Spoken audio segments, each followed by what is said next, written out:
What's up, friends, and welcome into Fantasy Pros. This is the Fantasy Baseball Podcast, live from First Pitch, Arizona.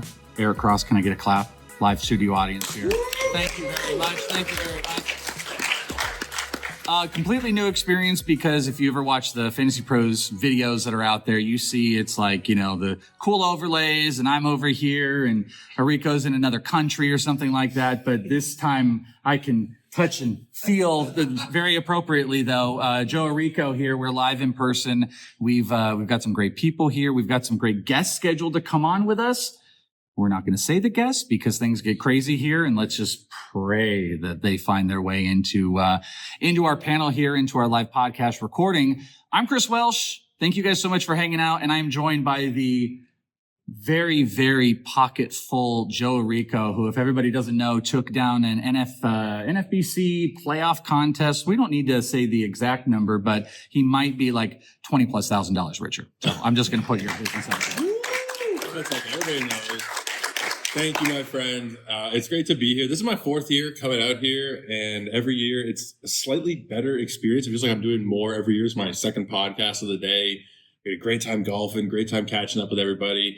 And we have a hell of a show planned for everybody tonight for our, I think it's 7,000 or 8,000 member studio audience here tonight. So it should be a great show for everybody here. Yeah, we're just like, it's totally not convenient that we're not panning the camera behind so we can see the thousands and thousands of people behind us. Just trust and just believe. You can hear it here again. Can I get a?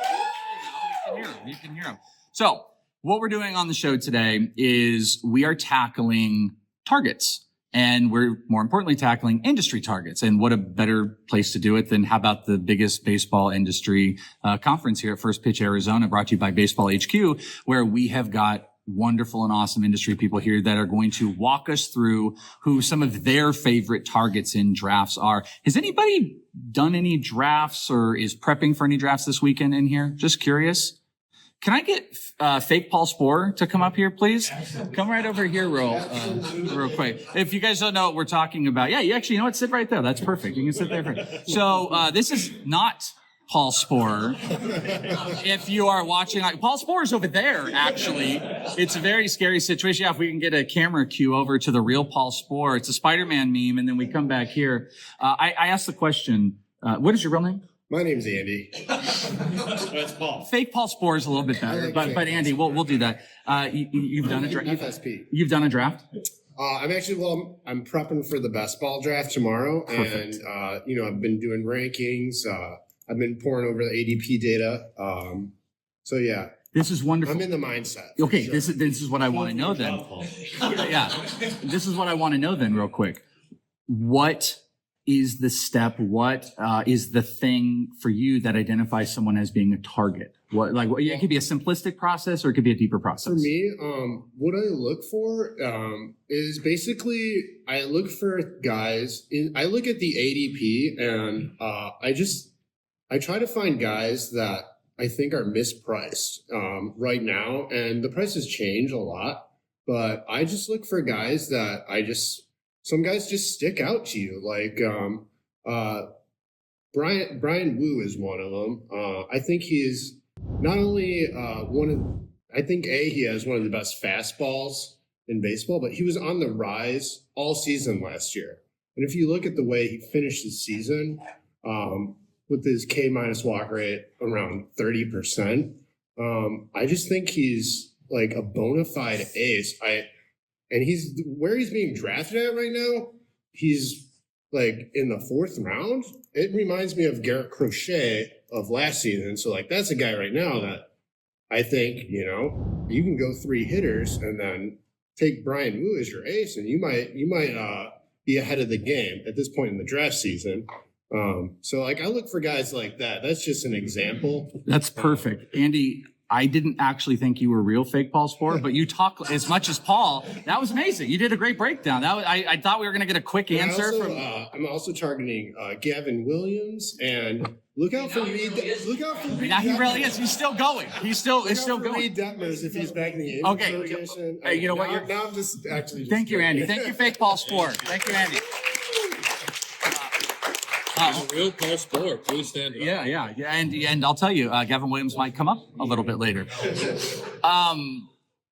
Eric Cross, just real quick. Can I get you to come up real quick? Round of applause for Eric Cross, please.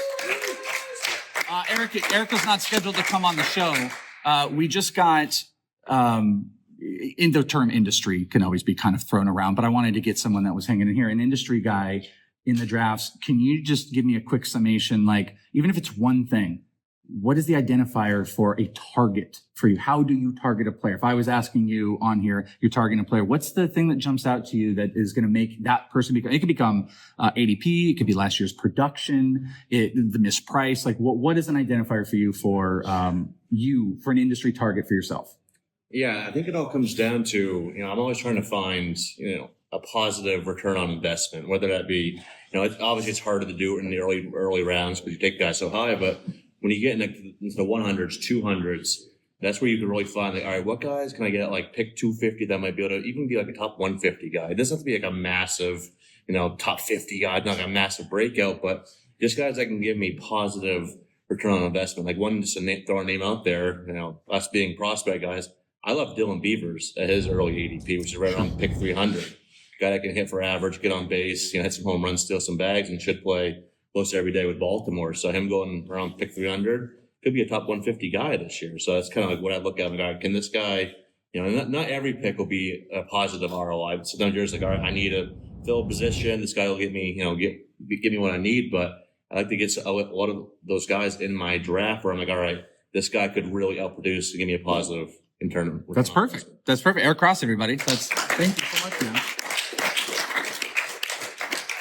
So the point of that, just to get some other opinions, I don't necessarily know if we're going to have anybody, go through like the definition of like, this is what the target is, but we're going to have people give you all the reasons throughout. We've got multiple guests that have picked a couple of their favorites, a hitter and a pitcher that they are targeting and love this year.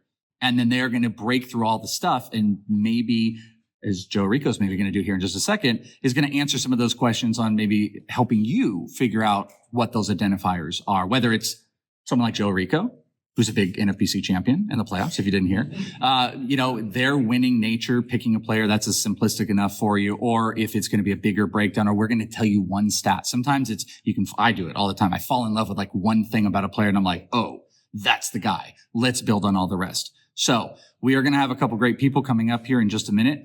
But Joe Orrico and I have both picked out a few of our targets. We've got a hitter. We've got a pitcher for this upcoming season that we both love. So Joe Orrico, why don't you kick us off here? You've got a player, I've got a hitter and a pitcher. You get to pick whichever one you want to do. Let's hear the breakdown. Your targets for 2026. So I think we'll start with the pitcher, and we'll go pitcher, hitter. I'm going with Cole Ragans, and my hitter will be a little bit deeper down the well, I promise. But Cole Ragans just stands out because of how seemingly cheap he is. Now, he's not free or anything like that. He's the SP 16, 17 so far in early rooms. But the stats last year were just eye-popping. The ERA, yes, on the surface, 4.67 is awful. Every single one of the ERA estimators was incredible. A 2.63 expected ERA, a 2.50 FIP, 2.54 xFIP. The strikeout minus walk rate blows you away, 30%. 38% strikeout rate, 7.8% walk rate. 1.18 whip in a bad year for Cole Ragans really stands out as well. And he ended the year healthy with a couple of fantastic outings. His second to last outing, 5 innings, 2 earned runs, and 10 strikeouts. And he finished the year 4 1/3, shutout ball with 8 strikeouts. So Cole Ragans as the SP16 feels like a screaming value right now. He feels like a top 10 starting pitcher, and my rankings will reflect that going into next year. Yeah, I love that. I think health is sometimes one of the bigger questions we have. Like the development of what happened with the Royals was huge. He has the upside, and that's sometimes the play. So that's like a top 5 SP that you're getting a little bit of value on. You understand the value. I'm very much into that. I'm very much glad you picked him as well, because we have a very eclectic group of players from the high end to the much deeper plays for you guys as targets. Because again, the idea of like a draft target can be like, oh, I want, the second round player, or as many of the industry people are going to pick, they fall in love with someone that's in like the 200s. I got to have them on all my teams, and you get the choice of having them. Ragans, maybe not necessarily, but at the cost, you kind of can, especially in the like SP market where you might be going up and down and maybe passing on them for a little bit, maybe not going the first 4 or 5 rounds.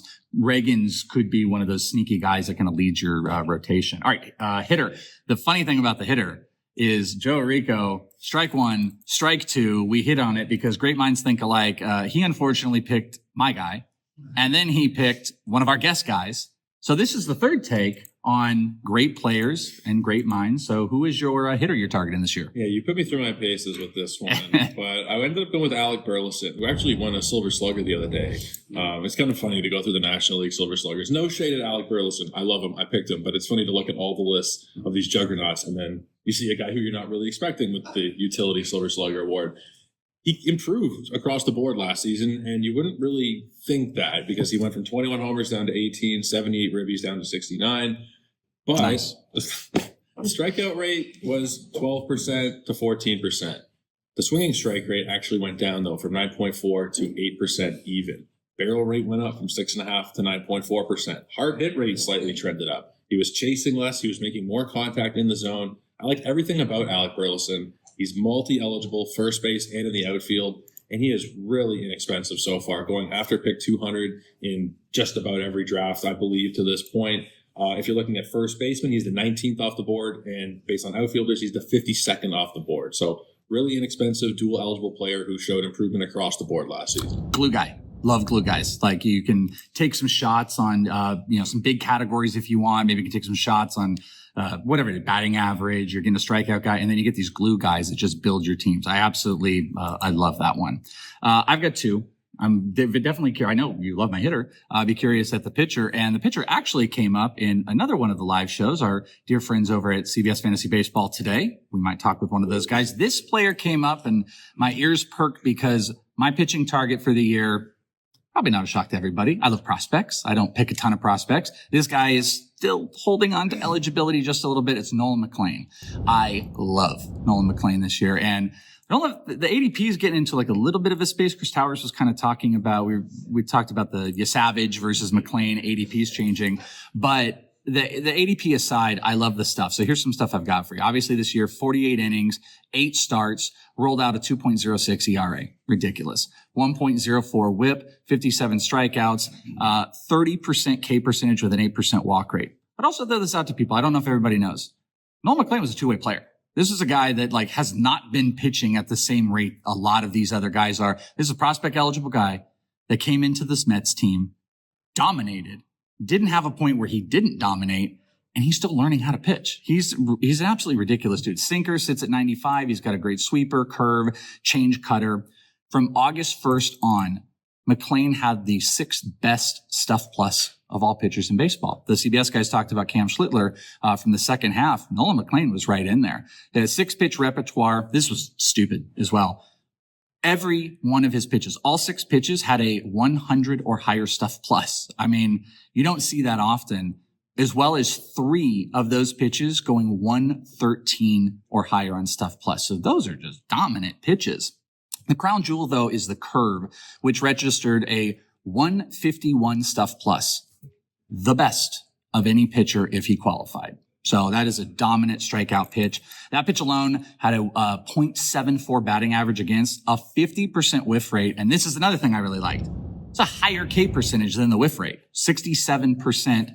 67. I know. I'm sorry. I'm a dad. I've been blamed for dad stuff all day. I lost the audience. I'm sorry. All right. Let me see it. Out of the pod. All right. I'll see if I can get you back. I'll get you back with the hitter. I know. God, you can hear the boost. The movement grades are elite. He had a 32% RPM on his curve, 29 on the sweeper. I can just do all this stuff. It's elite movement. And then if you look at some of the early steamer numbers, I thought was really interesting. 163 innings projected, which is a really aggressive, again, for a player that was a two-way guy, and a 3.74 ERA. I think they're underplaying his strikeouts. His ADP is kind of showing some of this, but I think it's absolutely elite stuff. So I love Nolan McLean. I wasn't really quick about that, and I did lose you guys. Let me see if I can get you back. My hitter, I have a history with this player. I see some faces in here that were here with me like 4 or 5 years ago. I fall in love with some guys in the AFL. Sometimes that gets me crushed. This player was held against me for quite a few years, and I have not mentioned this player outside of podcasts in the last, month or couple months I've done. I haven't talked about this player a lot, but boy, it feels good to be back. Me and him, Jakob Marsee. Can I get cheers for Jakob Marsee in my take here? Thank you. I sat in a room a prospect panel many years ago with a Padres scout in the audience, kind of being like, as I was talking about Jakob Marsee, and I loved him out here, and he went through it. You guys all know it's back. Jakob Marsee has looked awesome. Batting average this year, he hit 292, 5 homers, 14 stolen bases in like 200 at-bats in the majors. It was supported. Baseball Savant, you look at his expected batting average of 283, pretty respectable, 41% hard hit rate and 8% barrel rate.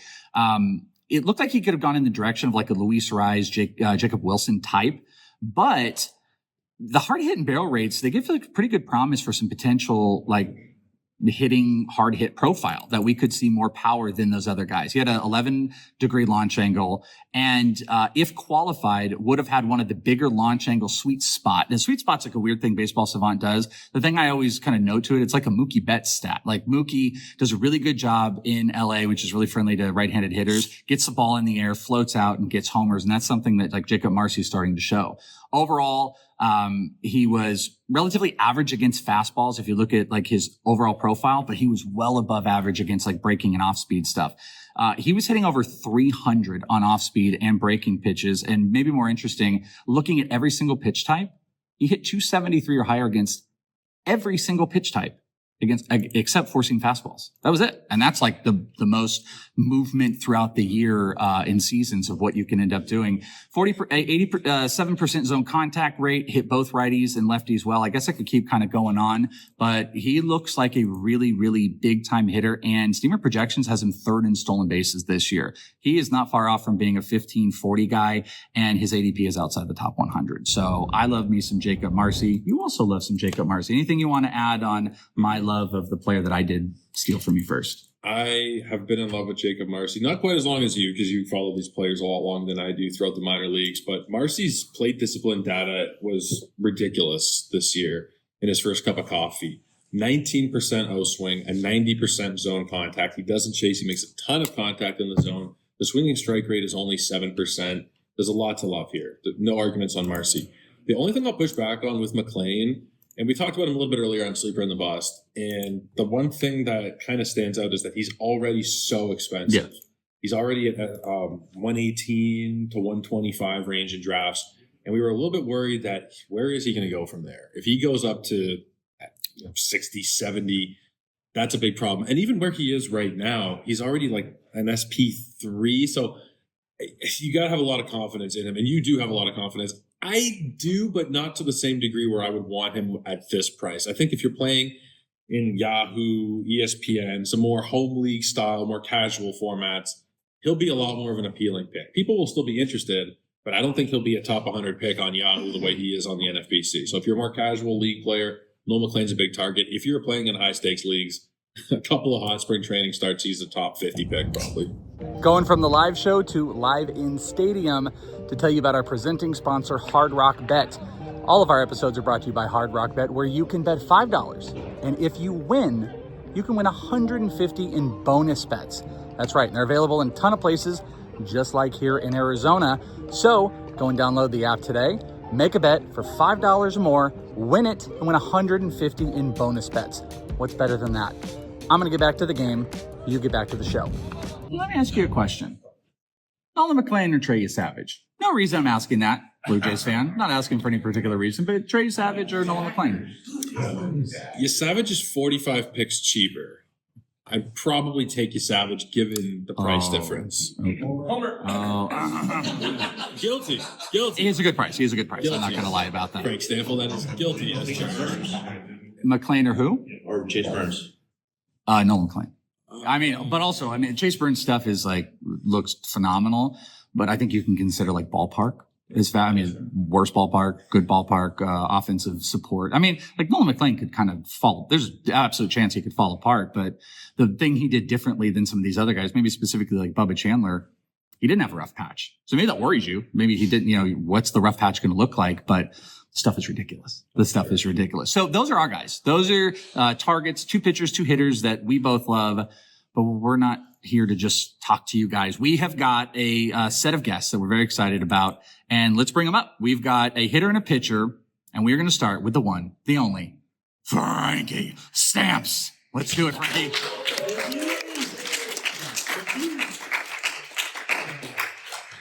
By the way, if anybody would like to go track down Eno Sarris, that would be awesome. Just in case. I'm not saying he's coming on the show, but if anyone would like to go track him down, that would be sweet. Yeah, matchmaking like just 15 minutes ago. Yeah.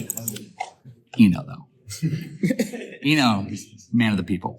Frank Stampfl from CBS Fantasy Baseball. Today, we very stupidly got some Mexican food that did not sit well with us earlier. We drove down here. We've had a rough day, but we're going to make it a little bit better. Yeah. Frank, you guys did a great show that everybody should check out. You obviously do a great overall podcast, and I'm very excited that you are hanging with us to give us your hitter and your pitcher that you're targeting this year. So I'm setting you up. Who is your hitter that you are targeting for the 2026 season? First, I do have to offer my heartfelt condolences to Joe Orrico and the Blue Jays for losing in the World Series. It'll be okay. Yankees lose. I deserve that. But yes, Yankees, Blue Jays, we go at it. We have some fun. Let's start with the hitter here. And shout out James Anderson. I think he's going to like this one. Sal Stewart of the Cincinnati Reds. Yes. 21 years old, made his debut late in the season. Very, very small sample size. I will reference some bigger sample things that he did in the minors, but only 18 games with the Reds. He hit 5 homers, 839 OPS.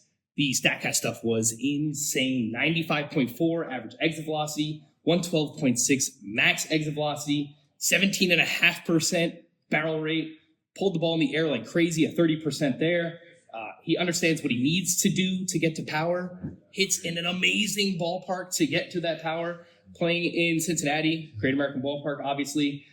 Really impressive in the minors what he did this past season. 118 games, hit 309, 20 homers, 17 steals, 907 OPS.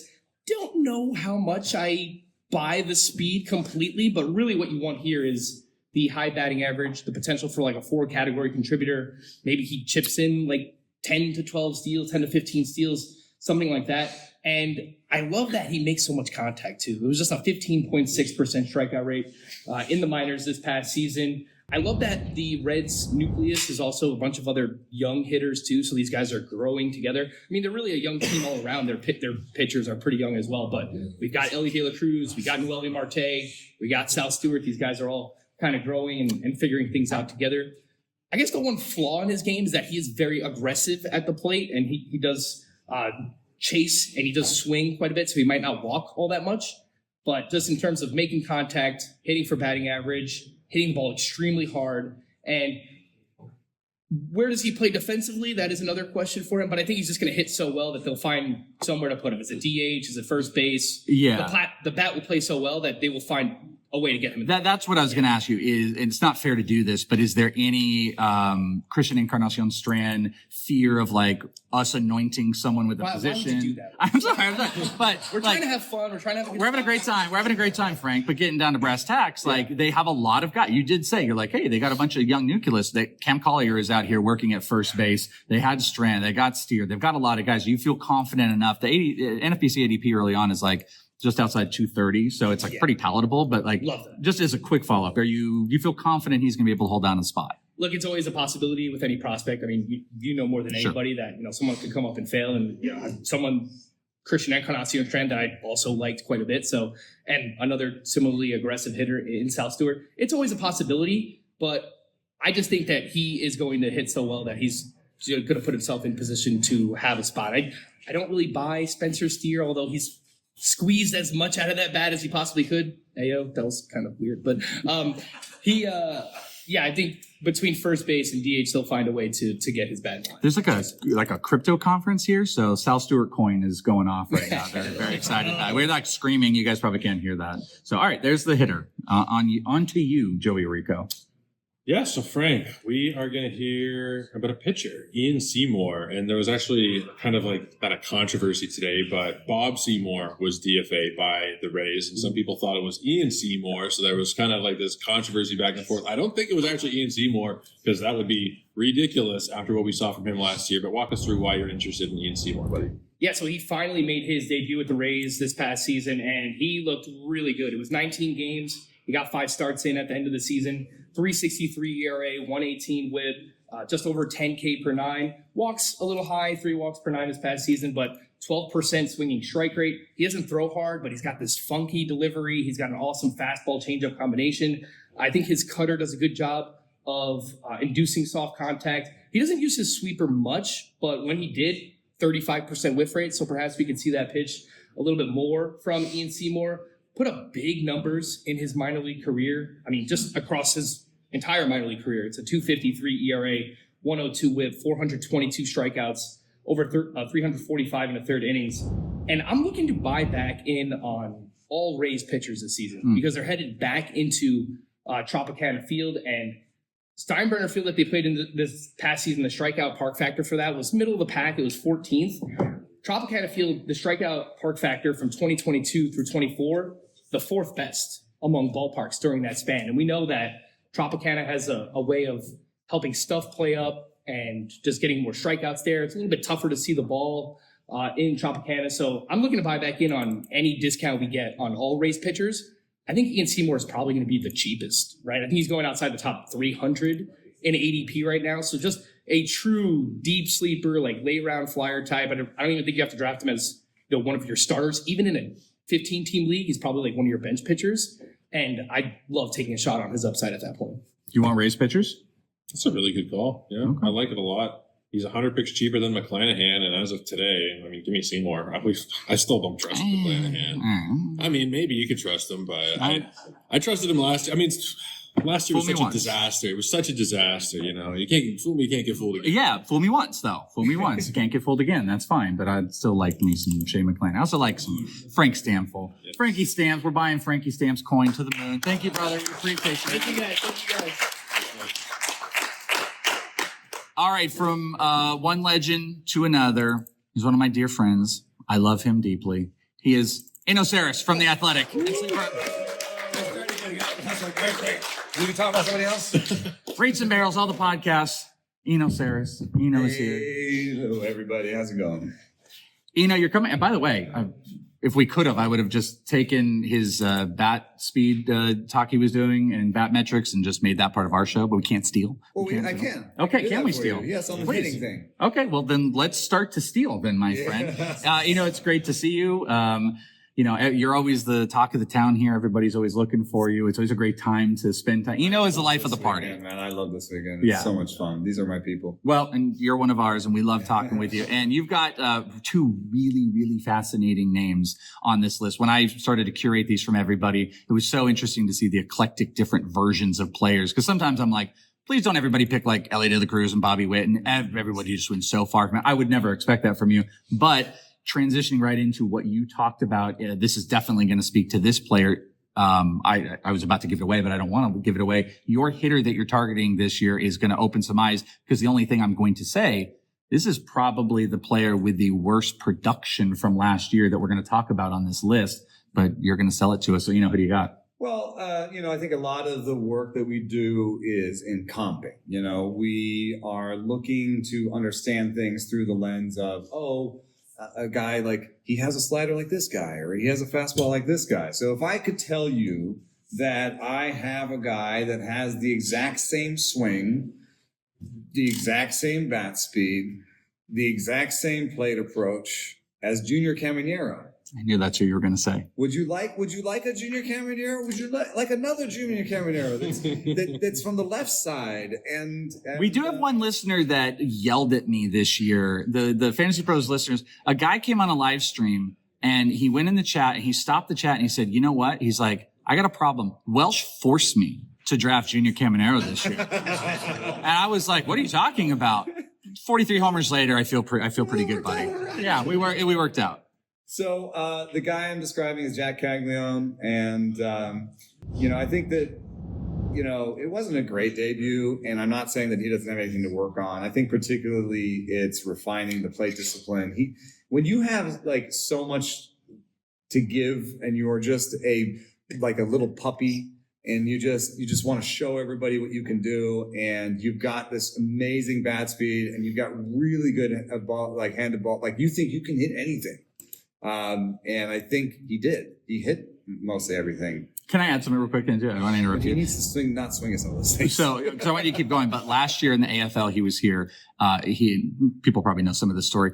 I got this video. It was ridiculous homer. It looked like he hit it a mile. And this was at Camelback Ranch. And the StatCast data ended up telling us it was like 420 or 425 or something like that. And I was like, there's no way. Nobody moved. I saw him 2 days later. And I went to him and I said, Jack, I'm like, there's no chance that homer was 425. Without hesitation, he went 503. He's like, I went in the dugout and I confirmed that was over 500. So just to your point, like, this puppy likes him a long ball, and he wanted to correct me immediately that the data did not have it, but they're in dugout stuff. So I just wanted to add that little anecdote, but keep going. No, I mean, like, you can do it with numbers that aren't as fancy as the bat speed numbers and stuff if you're not as into those. But like Max EV, he hit a ball 114. The only people who hit the ball more than 114 of unqualified hitters, Vlad Guerrero Jr., Aaron Judge, Giancarlo Stanton, Kyle Schwarber, Seiya Suzuki, and Shohei Ohtani. It's like, okay, I want to be on that list. And he does that with I think, really good, bat to ball. And I think we have some numbers that suggest that, like, his minor league swing decisions were better.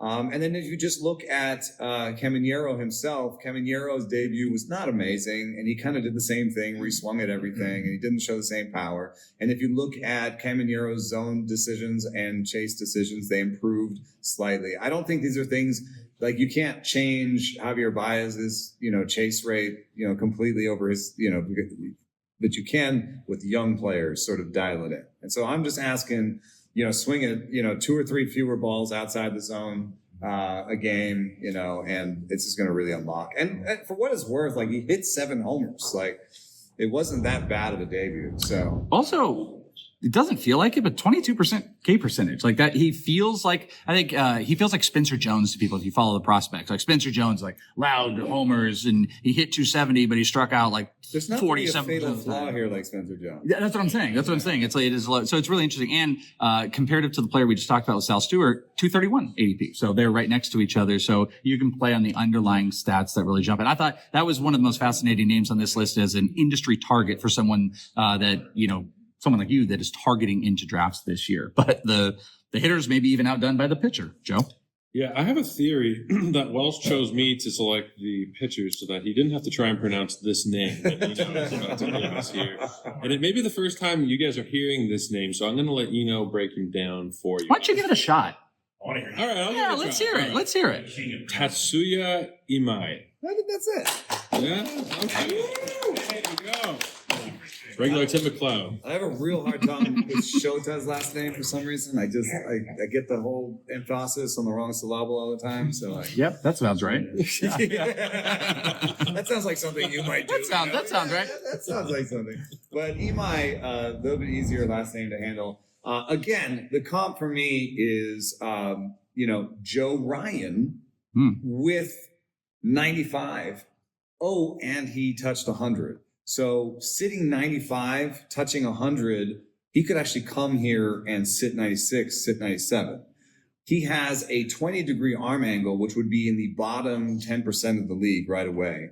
And if you take his vertical numbers from Japan and you compare them only to people with his arm angle, the comps are Joe Ryan and Luis Castillo. And if you do it with all the comps in it, it would be a 102 stuff plus fastball. So that doesn't sound amazing, but just having an above average fastball and then, his splitter is really good. It's the year of the splitter. We're going to go splitter crazy this year. And he throws the Savage reverse slider. So I don't know if that's necessarily a good thing because it's a weird thing. It's the slider that has arm side movement instead of glove side movement. But it is like a low slot Savage. So it's something like a low slot Savage or a high velo Joe Ryan. What's most interesting about that to me is what's the biggest knock on Roki Sasaki this year? Fastball stinks. Yeah. His fastball stinks. That's the problem. Imai doesn't really have that problem. And that you're selling us on a guy with splitter, reverse Savage, and a plus stuff plus on a fastball. And- 27 years old, touches into the high 90s, had a 1.92 ERA in Japan last year, 163 innings as well. So, I mean, we can stack some innings on. It's a really fascinating name who at the time of us recording, it has not signed. A lot of the guys are posting right now, but I see why he's a target. And he's actually going just inside the top 300 of NFBC drafts right now. So imagine when he signs. I think that number will keep going up. Yeah. It's one of those situations where I think there'll be more value actually in earlier drafting holds where you can get him now. And he might start scraping overpriced by March. What is overpriced? But right now, I have him 30th. Of all SPs? In all SBs. Oh, wow. So there's a lot of room left. But if he starts going ahead of the Schlittler, Savage, guys that we've seen pitch in Major League ball games in America and have great success, then I think it's too far. Like if you're taking him over Mizorowski or something, I think you've gone too far. What about Nolan McLean? Yeah, I think I have all those guys ahead. So I have all those I have like a hype 7. Okay. That's like, it's basically like 23 to 30. And then Imai is like the end of the hype 7. Dude, So- how do you not get hyped listening to Eno talk, though, by the way? Like, But I mean, there's other things that Imai did. There's some command concerns early on in his career. But if you look at his walk rate, it went from 14% to 11% to 10% to 7%.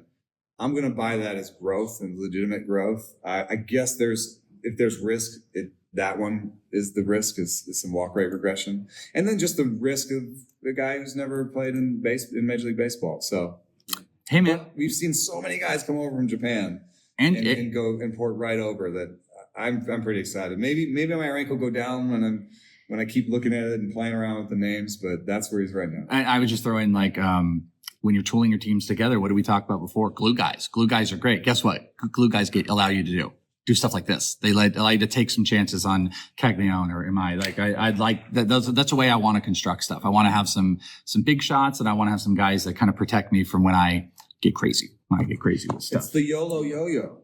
Yeah, exactly. YOLO yo-yo. I like that. Eno Sarris from the Athletic Rates of Barrels. Brother, we love you. Thank you so much. Eno. We're getting out of the live show to get back in the game here, and we're telling you about the MLB Draft Wizard. Mock draft in minutes, projections, tools, and guess what? If things get really tough, we've even got Coach, the AI tool that can help you in seconds. We've got it all, and here's all you got to do. Sync your league today and start getting in those mocks. Start taking advantage of those tools. Do it today at fantasypros.com/MLB Draft Wizard. That's fantasypros.com/MLB Draft Wizard. We're going to get back to the show before I get hit by a baseball. All right, we're not done. We still got a couple more here. I'm going to let Joe introduce our next because Joe might have a little connection with this guy. Do you know Will the who it is? real Paul Sporer please stand up? Is that the real one? Prove it. How can I identify myself? How can you prove that you're the real Is that Paul a real Sporer? mustache? We gotta try. His is Do a better. little peel, see if it's a real mustache. Okay, I know how to prove it. What is the average amount of hours? Thank you. Well, actually, what is the average amount of hours if I were to text you it would take to get a return text? Just take a guess. Wait, someone in the audience, would you like to take a guess? What would you say? A day. Okay, that's the real Paul Sporer. That is the real Paul Sporer. That is exactly him. Paul, love you, brother. Love you, brother, man. How many chapsticks do we have with us? 3. This is a real Paul Sporer. This are here. All right. If one falls out. You guys already did the show earlier today. Paul Sporer, sleeper on the bus, kind of a big deal. Great mustache, A graded. And you got some players for us. And what is special about this? He also stole one of Joe Orrico's players. So me and Paul are the sandwich of stealing the players that he wanted to talk about. So I'm going to let you jump into this hitter. I think he's going to be a high rising name, very popular player. Absolutely love this pick. This entire side of the table loves this guy. So why don't you hit us with your draft target for 2026? Addison Barger, man, just got off that hot playoff, which I really did like. He had a strong debut, 243 average, 107 WRC plus. They don't jump off the page, but they're solid. 21 homers, 74 ribbies, 61 runs, 4 steals, and 502 plate appearances. Bunch of numbers, but all pretty good in about 500 plate appearances. And then the 68 excellent playoff plate appearances, including that huge lefty-lefty grand slam. That comes after an ugly August and September. And so while it is a 68 plate appearance sample, I mean, not like August and September is huge either. So if we're going to get mad at him about that, I love seeing him on the biggest stage pop off there and kind of end the season on a high note. Dual eligible third and outfield. That's a nice little combo there. And just loud skills, not just with the defense, which I do think helps on the fantasy perspective because it guarantees him playing time, but just blood red on the bat speed and hard hit power. Power drives everything, right? That's just a great foundation. It's the velocity of hitting, and so it just kind of builds in a level of quality for him. I think he should be at least a starting third baseman or right fielder. We got him penciled in at third base right now as the resident Blue Jays guy. Is that where he's going to be, or does he have a chance to be in the outfield? I hope that we sign so many players that he's relegated to a bench role. I hope that's right. But I think as of today, he's probably platooning third with Ernie Clement. Yeah, probably if I had to guess. And in fact, that leads me to my next point. Well done. Some platoon risk there for sure. I mentioned 502 plate appearances. I think that's covered in the price, though. It was the 16th third baseman off the board with an ADP of 208 for Barger. And listen, this is kind of where the platoon crushers go. Kerry Carpenter's 206. And frankly, if he just repeats Carpenter's 24, which, was player rater 119, or 25, excuse me, the season that Kerry Carpenter just had, which was worse than Barger's. So I think Barger could be worse, and it was only 464 plate appearances for Carpenter. So if he basically just emulates him at that price point, that's fine. And that's a downside there. Again, that was player rater 119 for Carpenter this year, the hitter. So you got to add in pitchers there, and it would be around that ADP. That'll kind of return your value. I like a guy where having kind of a mediocre output there would just kind of get my draft price back. I think there's a ton of upside here. I think he's got 40 home run power if he can figure out anything against lefties. Not figure them out, but be like a high 600s, low 700s OPS as opposed to low 600s. But even as just a Kerry Carpenter type, he can chase third. That's exactly what I was about to say. I was like, what's the worst case scenario? He's just Toronto's Kerry Carpenter. Just be Carpenter, third base outfield, chase down 30, and we'll see where it goes from there. The price is honestly shockingly low. He's going below Dalen Lyle, Anthony Santander, Matt McLean. Dalen Lyle. I almost picked Dalen Lyle to be on the show, so we can't have. That's not that I don't like him. Barger's hitting grand slams in the World Series. Off lefty. Jason Dominguez is ahead. Dominguez. We're not going to have any Dalen Lyle slander I going like on. Dalen Just Lyle. going to put that out here. There's some. I don't understand some of this. No, I agree. I think he's at a great spot. I think there is probably some room to move up if there is some helium there, but I don't know how high it's going to get. Everyone's going to stress the platoon risk, which again is a fair point. There are reasons stacked against him because there aren't a bunch of flashing numbers. It is really just kind of raw power. It's okay plate skills. He's like just below average in walks to strikeouts at 0.3, 0.38 is league average there. But I just think that you kind of bet on the comes sometimes, right? It doesn't take a lot of adjustment here. Just be a little bit better for Barger, and he can have a huge season. If he hits 30, you're loving everything you're getting. But again, even if he only hits 20 and is pretty decent, you pick 200, that's fine. Yeah, I'm not a big craps guy, so the reference still What's that? works. I'm not a big craps guy betting on the kind, but you got it. Pitcher, what do you got? Oh, I got a lot of Pepiot and my Stepio is what I got. He essentially repeated his strong 2024 season. 16% strikeout minus walk, 21st among qualified starters, has 162 innings, 1 inning per game. And that's despite St. Pete's. He was actually better on the road, if you believe that. Everyone was worried about St. Pete's, and I know we're excited about guys going back to the Trop, and I totally agree with that with regards to Ian Seymour and all the race pitchers, but it might not benefit Pepiot that much if he doesn't fix up the road a little bit. That said, he has a 107 whip at the Trop, 112 at St. Pete's. I'll take that extra 5 points there all day. 156 ADP, another price point that I'm just a little bit shocked being that low. He's pitcher 69, which is pretty nice. I didn't count SP versus RP. Hey, Greg Ambrosius, can we get that split, dude? What are we doing? It's 2025. Give me a break. Anyway, he's just Sandy Alcantara, Trey Savage, Shane Bieber going just ahead of him, and then Eovaldi, Horton, and Edward Cabrera going behind him. Like, that's a pretty good spot to be in. I think he's just as good as the three going ahead. And I think he's definitely better than Eovaldi, Horton, and Cabrera. I think they all have merits of their own. That's not down on them. Again, that's just because say it with me, got a lot of Pepiot in my Stepio. Put it on the shirt. Cost relative to you, Joe? Ian Seymour or Pepiot? How much Ian cost? What was the price point again? Seymour's around 313 3. Yeah. and Pepiot 154. I probably would take Seymour just because he's essentially, I'm not gonna say he's free. It's too early to start saying people are free in November already. He's very inexpensive. Pepiot is as well, but he also had kind of a poor finish, Pepiot, which might, it doesn't worry me a ton, but given that huge price discount, I would take Seymour in that one. You'll put Pepiot and Estepio on an OTP card? Yeah, Do that? I gotta get Roto to make a shirt for me. Okay, let's get it I'm going. sure. There isn't one that exists already like that. There isn't one? No. Maybe I not. just gonna made be. this phrase up this year. Yeah. Pepiot on your step. He's super creative. He just did this, No way. Joe. Come on. Yeah, Hasn't that been a thing? from me. It was you? This All right. guy. It sounds like a Jeff Erickson special. From the fake Paul Sporer to the real The real Paul Paul Sporer. Sporer. Sleeper in the bust. Thank you. Ladies and gentlemen. We're working on 12-hour text next time between the 24 hours. We've got one more great one. We're going to bring down the house with Bubba and the Blooms. KC Bubba in the house.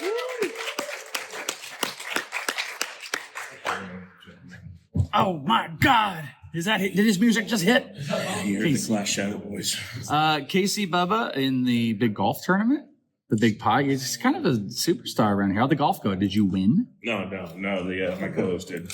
Oh, Bloomfield? Yeah, he's a The ringer. The Jack Bloomfield Invitational? Pretty So- much. Yeah.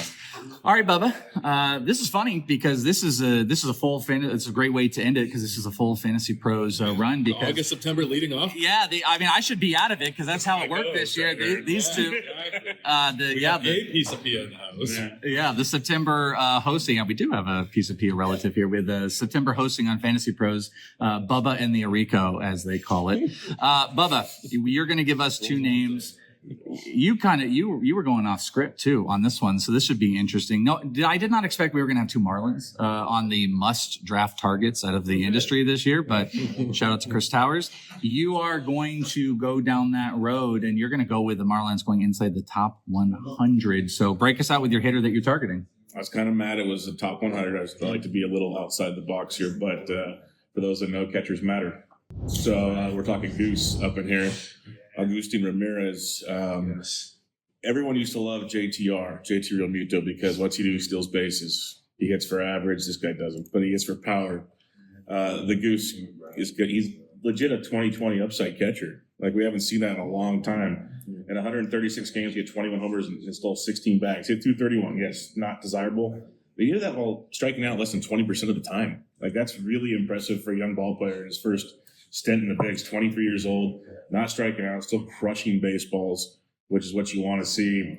Again, it's a high ADP, but if you're talking about a guy that can help you across the board, 11% barrel rate, 47% hard hit rate, he's doing everything you want at the plate. You just hope that 253 BABIP can get closer to his normal, like, say, 300 BABIP. Now you're talking about a 250 hitter that's going to hit 2020, and that's just elite from the catcher's position. You've heard a lot of talks this week already talking about, the NFBC panel talked about, you don't want dead weight at any position. Guys that wait on catchers, not always dead weight, but likely dead weight. A 2020 catcher is not dead weight, no matter what he hits, in my opinion. So that elite option at the catching position. I think there's like a systematic change with the Marlins. I mean, like, you talk about Marsee, Kyle Stowers is just a dude.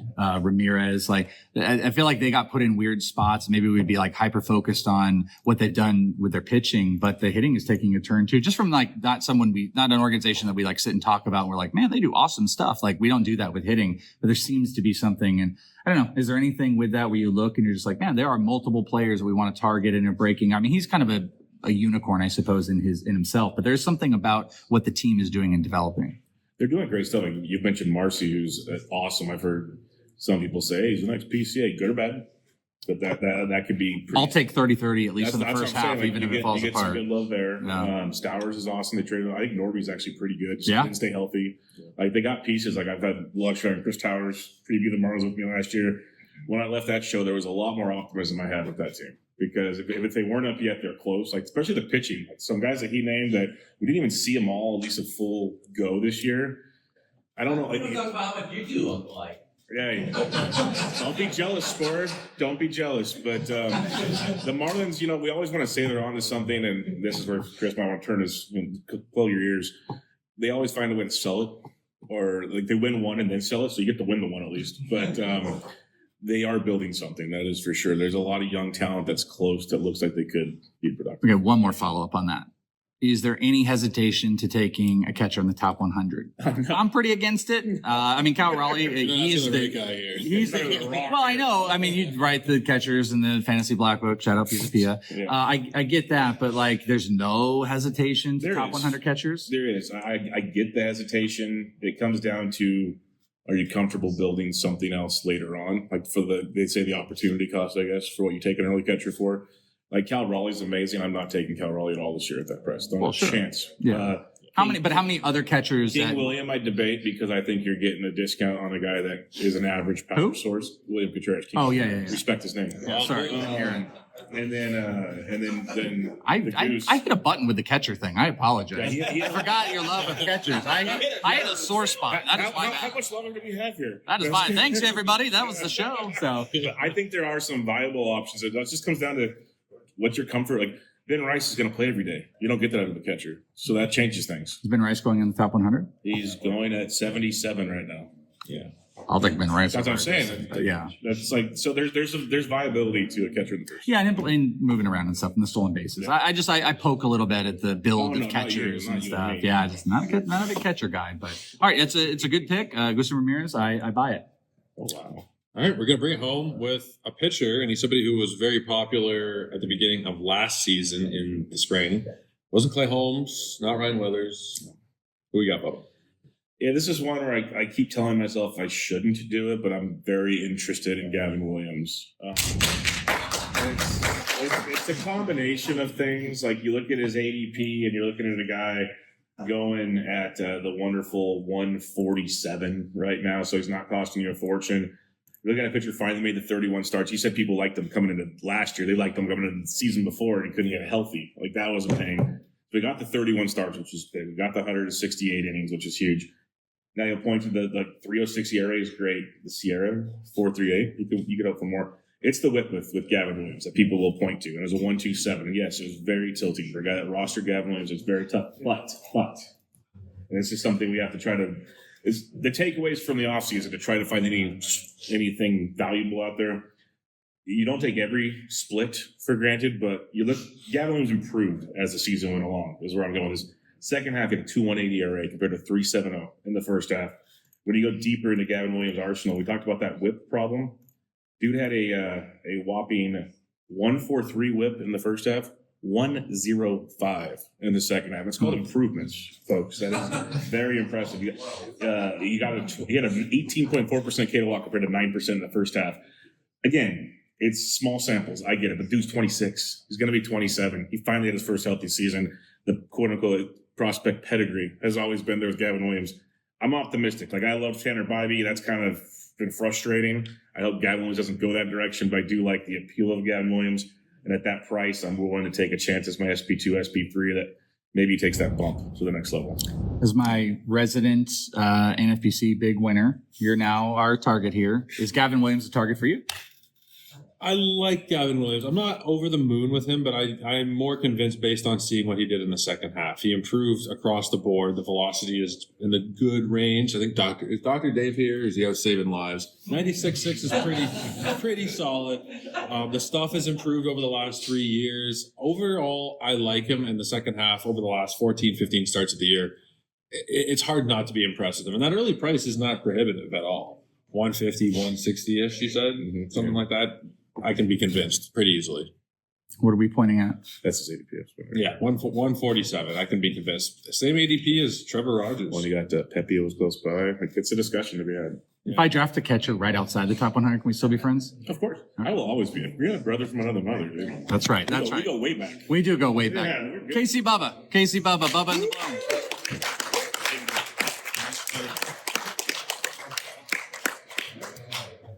So it's a super unique experience we get to do because we'll do these videos on Fantasy Pros and we'll say, you know, hey, who's the industry drafting? And we can look at data that we have on Fantasy Pros.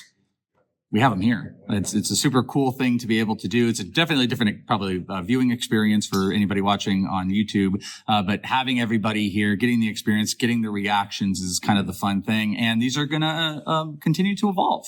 You know, we're going to continue to go in as everybody does their work, gets into drafts, listens to some of the really crazy smart people here, finding who they're drafting. And it'll also be about the developing side of our teams, you know, what we start to build and how we get some of these targets. You think we uncovered the names? You feel good? I feel great. That was a lot of fun. It gives people, like you said, a whole different kind of experience. Industry's favorite players is something that we talk about for 6 months whenever there's no baseball. We immediately start as soon as the ADP's out. Who is the industry targeting? You heard it firsthand, and honestly, I'm here every year. You're here every year. It sounds like the start of a new tradition. It's a brand new tradition. If you're watching on YouTube, let us know who your targets are for this year. We'll give away some swag. We'll give away. I got some codes, by the way. I'm going to randomly pick a few people. I got some hat codes, and maybe you could use it for shirts and stuff. One person on YouTube. Make your comments on your favorite players. We will rock those. Was that fake or real Paul? I can't tell which one, but one of the Pauls is going to get a code, and maybe you could too that's watching. Thank you guys on YouTube for watching us, and thank you to the amazing audience that hung with us. Thank you to James. Thank you to Orrico. We are out for now. You guys have a fantastic one. We'll talk to you next time right here, live in Arizona and on Fantasy Pros. Bye.